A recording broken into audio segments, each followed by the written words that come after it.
جبکہ گورنر پنجاب محمد بلیغ الرحمان کے دنیا نیوز سے خصوصی بات چیت ہوئی ہے۔ ان کا کہنا ہے کہ پنجاب میں دوبارہ تبدیلی کسی بھی وقت آ سکتی ہے۔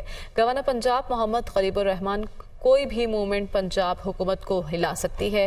انہوں نے یہ بھی کہا کہ کسی بھی وقت پرویز الہی کو اعتماد کا ووٹ لینے کا کہا جا سکتا ہے۔ کسی کے خلاف بلا وجہ مقدمات درج کرنا افسوسناک عمل ہے۔ افسران کو میرٹ اور قانون کے مطابق کام کرنا چاہیے۔ وفاقی حکومت اپنی مدت پوری کرے گی۔ ان کا مزید کیا کہنا تھا جان لیتے ہیں۔ ہمارے ساتھ موجود ہیں ہمارے نمائندہ خصوصی حسن رضا۔ حسن، آگاہ کیجیے گا، گورنر بھی پنجاب میں تبدیلی کی بات کر رہے ہیں؟ جی بالکل، گورنر پنجاب انجینئر محمد بلیغ الرحمان کی ابھی ان سے کی دنیا نیوز سے بات چیت ہوئی تو انہوں نے کہا کہ پنجاب میں دوبارہ تبدیلی کسی وقت بھی آ سکتی ہے اور بہت کچھ چل رہا ہے، کوئی بھی ہلکی سی موومنٹ جو ہے وہ پنجاب حکومت کو ہلا سکتی ہے۔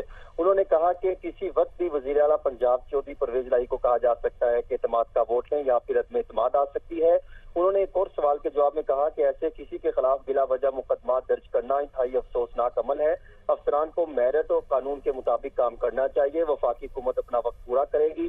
انہوں نے یہ بھی کہا کہ وفاقی حکومت نے ملک کی بہتری کے لیے کچھ اہم اور بہترین فیصلے کیے جس وجہ سے ملک اپنے پاؤں پر کھڑا ہوا ہے۔ انہوں نے اس سوال کے جواب میں کہا بیوروکریسی کو سیاست سے پاک ہو کر صرف ملکی مفاد کے لیے میرٹ اور قانون کے مطابق کام کرنے پر فوکس کرنا چاہیے۔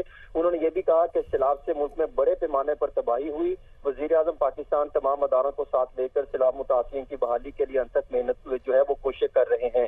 انہوں نے ایک سوال کے جواب میں کہا کہ جو پنجاب حکومت مجھے قوانین بھیجتی ہیں جس کو میں نے کنفرم کرنا ہوتا ہے، توثیق کرنی ہوتی ہے، اس میں بے شمار غلطیاں ہوتی ہیں، انگریزی کی غلطیاں ہوتی ہیں جس کو ٹھیک کرنے کے لیے میں تجاویز دیتا ہوں اور یہ تھرو پراپر چینل مجھے قوانین نہیں بھجواتے جس پر میں اپنے تجاویز بھجواتا ہوں اور اس پر پنجاب حکومت کو ہمارے ساتھ مل کر چلنا چاہیے۔ انہوں نے کہا کہ میں 90% سے زائد تمام سمریاں جو ہے وہ پوری طور پر نکال رہا ہوں۔